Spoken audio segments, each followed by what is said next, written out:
This is our first campaign edition of the Kenny Report. The polls are neck and neck. We've had our first campaign stuff up and there's plenty happening. So let's get into it.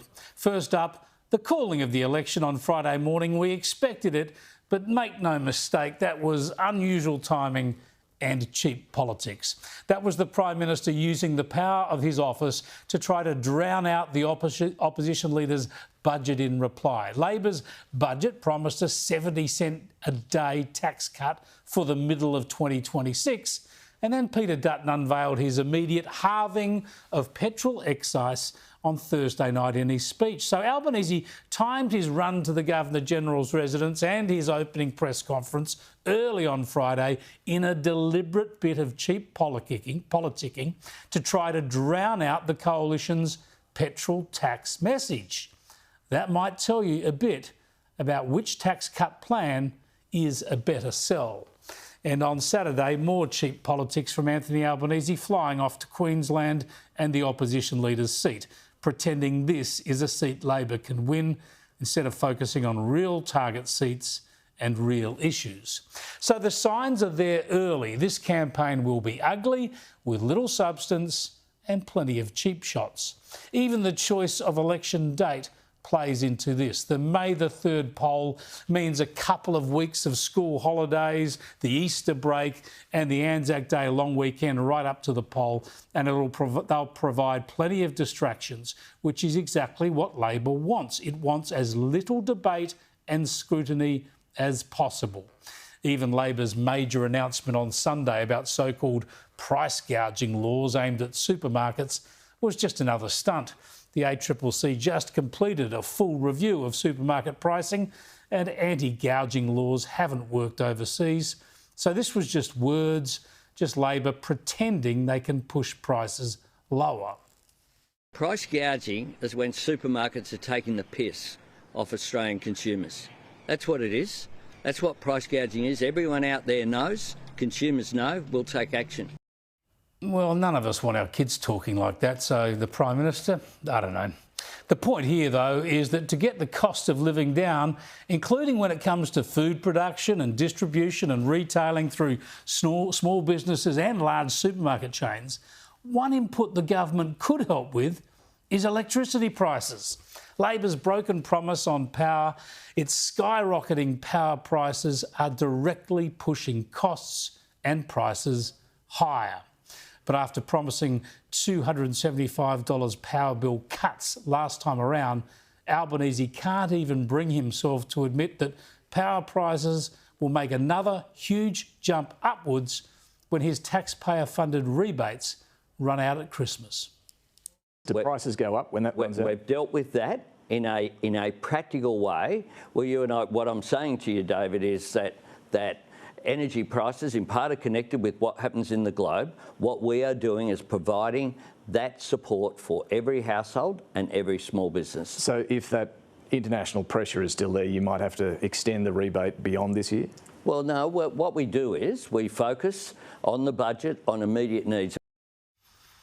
Power prices are key in this contest. And while most of the media gave Labor an unquestioning run on this ridiculous promise last time, Reducing power prices by $275 a year. There'll be a reduction for households of $275.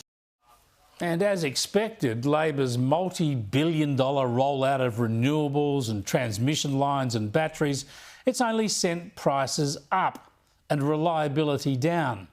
And they reckon the way to fix this time is more of the same. A party of government which believes in climate change, believes it's real and believes action is necessary, and also to reduce prices and to see more of the cheaper, more reliable energy in the grid. Absolutely delusional. Cannot help the climate and cannot get prices down. He actually says renewables are cheap and reliable. He's like comical Ali. Anyway, if that's what Labor is doing, we've seen that movie before, so we know prices are going to keep going up, which is why the Coalition's gas reservation policy is aimed at more gas, cheaper gas, and therefore cheaper electricity.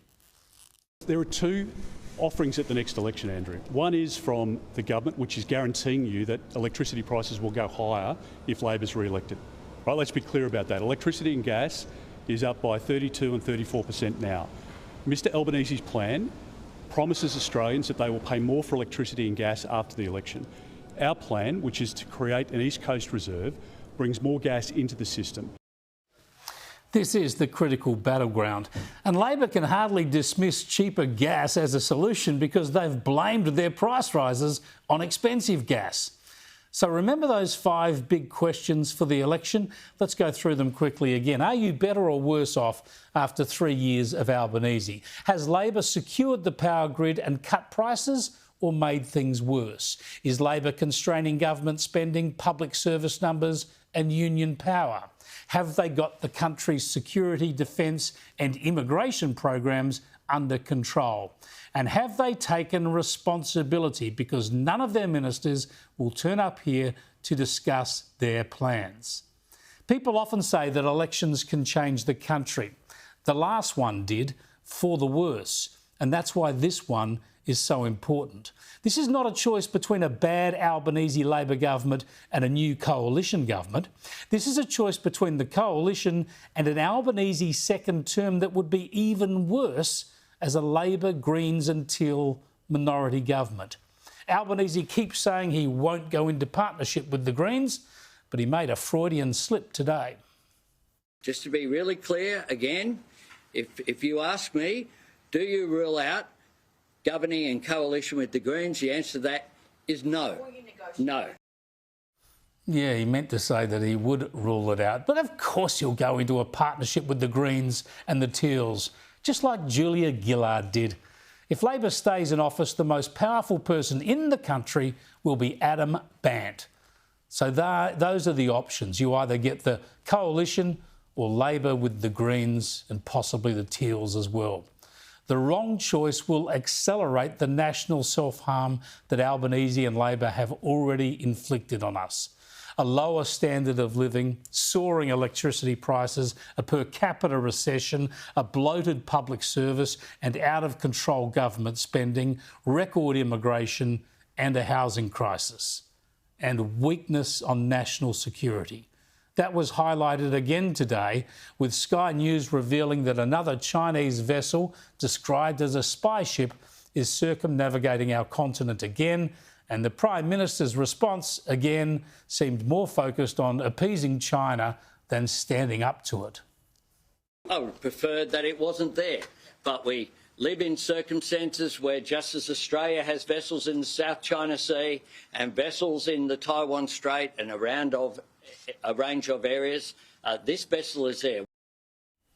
Well, some of us would prefer that Albo wasn't there too, and I suppose we get to vote on that very proposition on May the 3rd. Don't forget, this government has failed on its own criteria. It promised to reduce the cost of living. It promised to cut electricity bills by $275 a year. Albanese and Foreign Minister Penny Wong have abandoned bipartisanship when it comes to support for Israel, refusing to recognise West Jerusalem as its capital, voting against Israel at the United Nations, and constantly criticising how Israel has defended itself since Hamas's October the 7th atrocity. This has helped to fuel hateful anti-Semitism on our streets, starting the very day after the atrocity. Albanese's been slow and weak when it comes to calling out the anti-Jew hatred, which has festered into fire bombings and attacks on synagogues and childcare centres. Albanese and his Treasurer, Jim Chalmers, have delivered the greatest increase in recurrent expenditure by any first-term government since Gough Whitlam. The NDIS is out of control with rorts and waste. Income taxes are up $97 billion, or 38%. Apart from guaranteeing higher taxes, greater waste, deeper deficits and steeper debt, this spending will fuel inflation and keep interest rates higher for longer. After 3 years of Labor, Australia is less prosperous and more vulnerable than we were in 2022. Our education, health and disability systems are increasingly expensive but no more effective. and our society is more divided. It is a horrible record, and partnership with the Greens and Teals would only make it worse. The only hope is for a coalition government with backbone. Yet now, with the campaign underway, the polls show its lead has slipped and the popular vote is pretty much tied between the two major parties. We can only hope the calling of the election will now sharpen the choice and focus people's minds on the options. Peter Dutton cannot die wondering. He will need to give this everything. The entire election will come down to what transpires over this campaign period, over the next 4.5 weeks. As a country, we are going backwards. Do we keep that up for another 3 years, or can we start to turn it around?